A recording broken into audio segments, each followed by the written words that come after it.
Assalamualaikum warahmatullahi wabarakatuh.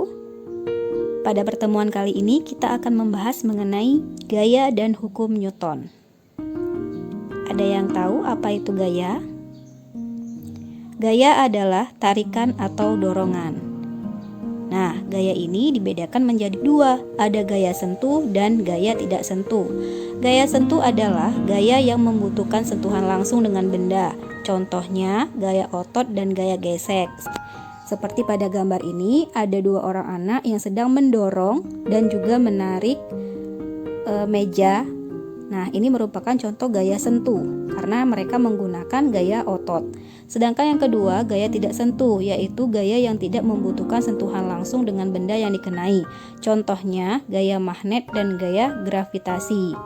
Kalau gaya magnet kan dia tidak perlu bersentuhan, tapi dengan mendekatkan saja dia sudah bisa tertarik. Hukum Newton. Hukum Newton adalah hukum tentang gaya yang dikemukakan oleh Sir Isaac Newton pada tahun 1665. Hukum Newton ini ada 3, yaitu hukum Newton 1, 2, dan 3. Hukum Newton terinspirasi saat Newton sedang duduk di bawah pohon apel dan melihat buah apel jatuh bebas dari pohonnya. Kita bahas satu persatu ya. Yang pertama, hukum Newton 1. Hukum Newton 1 ini dikenal juga sebagai hukum kelembaman atau inersia. Maksudnya, benda yang cenderung mempertahankan posisinya atau malas bergerak. Nah, bunyi dari hukum 1 Newton ini yaitu, jika gaya yang bekerja pada benda sama dengan 0, maka benda diam akan tetap diam dan benda bergerak lurus beraturan akan tetap bergerak lurus beraturan. Ini contohnya. Misalnya, kita ambil gelas, kita letakkan di atas meja yang di bawahnya dikasih kertas atau tisu. Ketika kertas ini kita tarik, maka gelas itu yang awalnya diam, kita tarik kertasnya, dia akan mempertahankan diri untuk tetap diam. Nah, ini yang dimaksud benda yang diam akan tetap diam. Sedangkan benda yang bergerak lurus beraturan akan tetap bergerak lurus beraturan. Contohnya pada saat kita mengendarai mobil. Saat kita berada di dalam mobil, badan kita cenderung maju ke depan. Jika tiba-tiba sopirnya mengerem mendadak, maka tubuh kita akan ikut terdorong ke depan.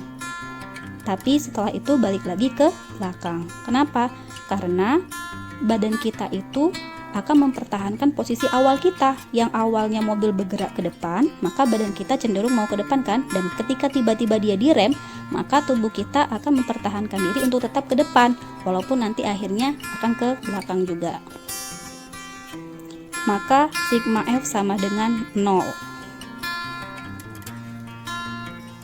Selanjutnya, hukum 2 Newton.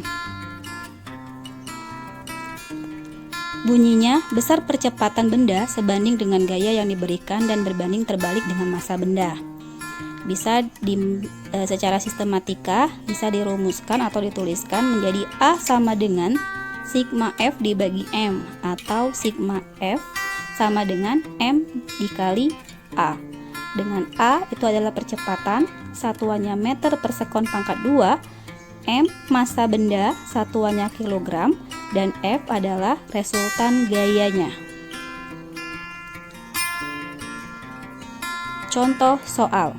Sebuah benda yang masanya 2 kg ditarik oleh seorang anak dengan gaya 60 Newton dalam arah mendatar.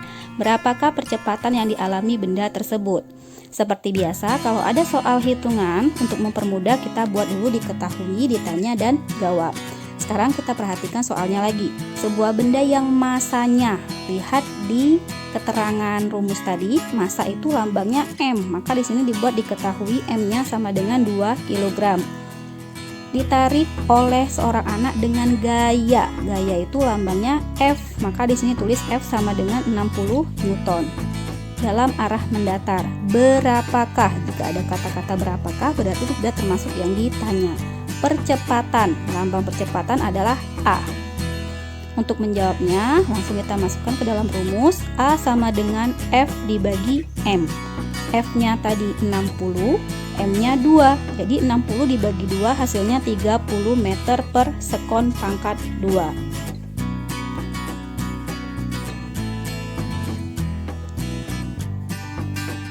Selanjutnya, hukum 3 Newton.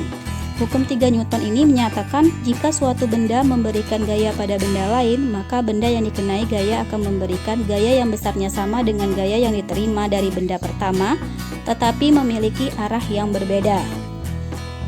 Contohnya, ketika kita mendorong tembok, kita akan terasa seperti terdorong setelah memberikan gaya. Atau contoh lainnya seperti ini.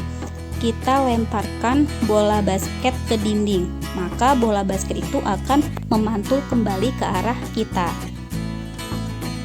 Jadi, gaya aksinya sama dengan besarnya dengan gaya reaksi, tetapi arahnya saja yang berlawanan.